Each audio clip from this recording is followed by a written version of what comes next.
Today's Daily Read Aloud is Thidwick, the Big-Hearted Moose, by Dr. Seuss.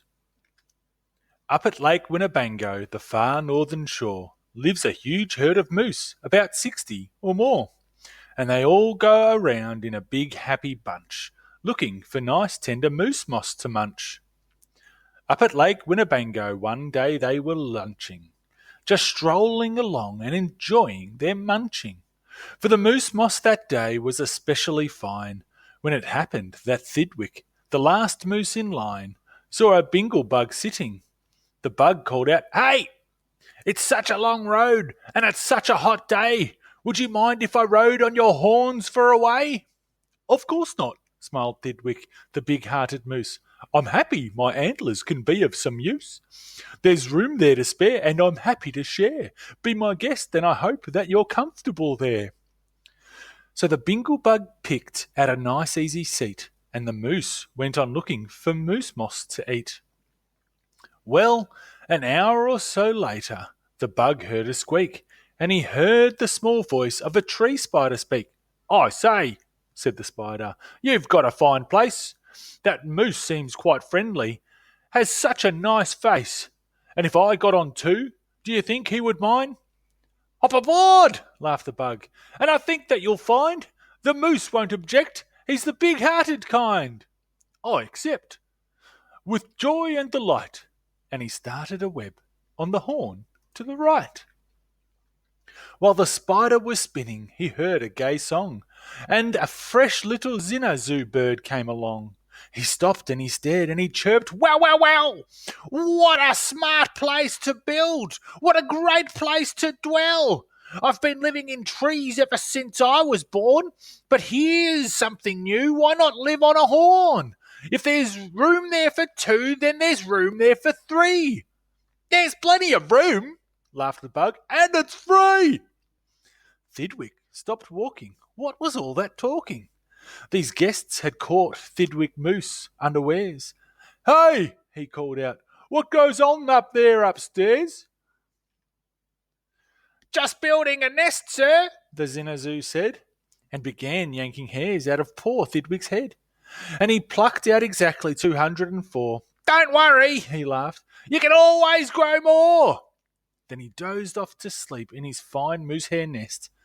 "This bird," murmured Thidwick, "is sort of a pest. But I'm a good sport, so I'll just let him rest. For a host, above all, must be nice to his guest. Besides, now it's getting quite late in the day, and surely tomorrow they'll all go away." But alas, the next morning the sun's early light brought to Thidwick's sad eyes a most unwelcome sight. "Meet my wife," said the bird. "I was married last night, and perhaps by the way I should mention to you that her uncle is coming to live with us too. You're a very fine host, so I know you'd be willing." Then the uncle, a woodpecker, started in drilling. All Thidwick's friends shouted, "Get rid of those pests!"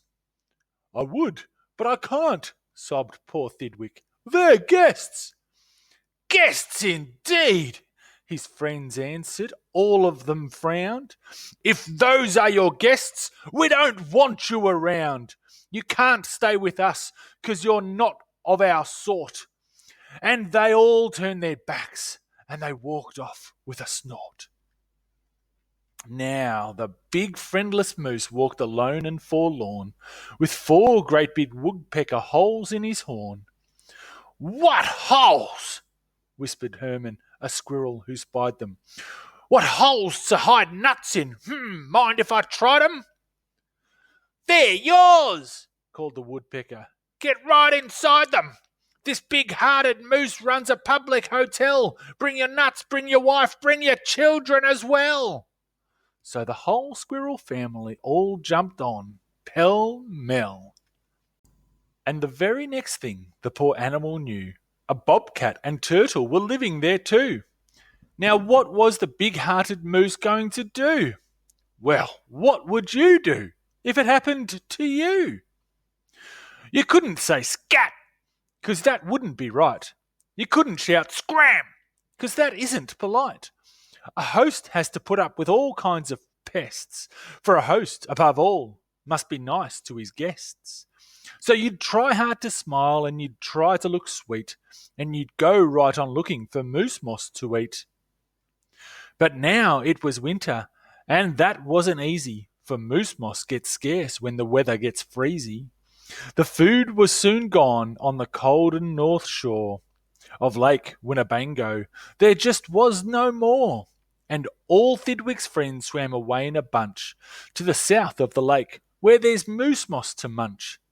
He watched the herd leaving, and then Thidwick knew he'd starve if he stayed here. He'd have to go too.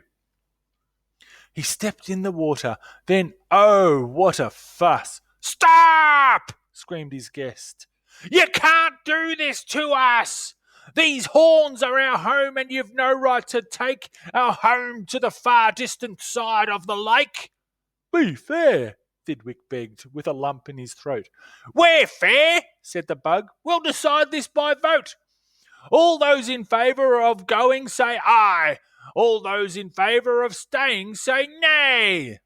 "Aye," shouted Thidwick, but when he was done, "Nay!" they all yelled. He'd lost 11-1. "We win!" screamed the guests by a very large score, and poor starving Thidwick climbed back on the shore. Then, do you know what those pests did? They asked in some more.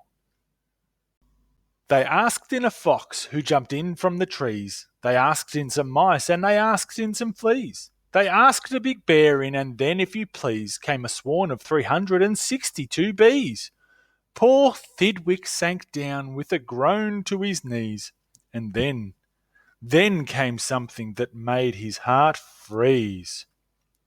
Bullets came zinging right past Thidwick's face. Guns were bang-banging all over the place. "Get that moose! Get that moose!" Thidwick heard a voice call. "Fire again and again, and shoot straight one and all. We must get his head for the Harvard Club wall." Thidwick took to his heels with the load on his head. With 500 pounds on his horns the moose fled. He could have run faster without all those pests, but a host above all must be nice to his guests.